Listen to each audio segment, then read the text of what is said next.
தேர்தல் தேதி ஏப்ரல் கடைசிக்கு போனது ஏன்? தமிழக சட்டமன்ற தேர்தல் வாக்குப்பதிவு ஏப்ரல் முதல் அல்லது 2வது வாரத்துல முடிஞ்சிரும்னு பொதுவான எதிர்பார்ப்பு இருந்தது.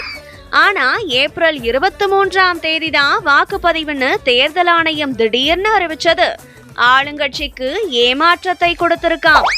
தேர்தல் நெருங்குற நேரத்துல தினமும் சில திட்டங்களை தொடங்குறது, அறிவிப்புகளை வெளியிடுறது, அரசு நிதியில அதை விளம்பரப்படுத்துறது எல்லாம் இனி முடியாதுங்கிற வருத்தம் ஒரு பக்கமாம். அத்தோட தேதி ரொம்ப தள்ளி போனதால இதுவரைக்கும் வெளியிட்ட விளம்பரங்களை மக்கள் மறந்துடுவாங்களே, அதுக்காக செஞ்ச செலவு பலனில்லாம போயிருமே அப்படிங்கிற ஆதங்கம் இன்னொரு பக்கமா. தேர்தல் ஆணையம் இதையெல்லாம் யோசிச்சுதான் தேதியை தள்ளி போட்டதா இல்ல வேற ஏதாவது கணக்கு இருக்குதா அப்படின்னு தீவிரமா யோசிச்சுட்டு இருக்காங்களாம் சூரிய கட்சியில. என்ன காரணம்னு தெரியாததால தேர்தல் தேதி அறிவிப்பிற்கு உடனடி ரியாக்ஷன் வரலையாம்.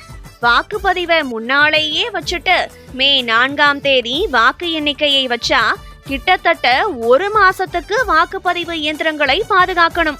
இந்த இடைப்பட்ட காலத்துல தில்லுமுள்ளு நடக்க வாய்ப்பு இருக்கிறதா கட்சிகள் குற்றம் சாட்டுவாங்க. போன தேர்தல்ல கூட அப்படிப்பட்ட குற்றச்சாட்டு முன்வைக்கப்பட்டது. அந்த மாதிரி குற்றச்சாட்டுக்களை தவிர்க்கிறதுக்காகத்தான் தமிழ்நாட்டு வாக்குப்பதிவு தேதியை ஏப்ரல் கடைசிக்கு கொண்டு போனதாம் தேர்தல் ஆணையம்.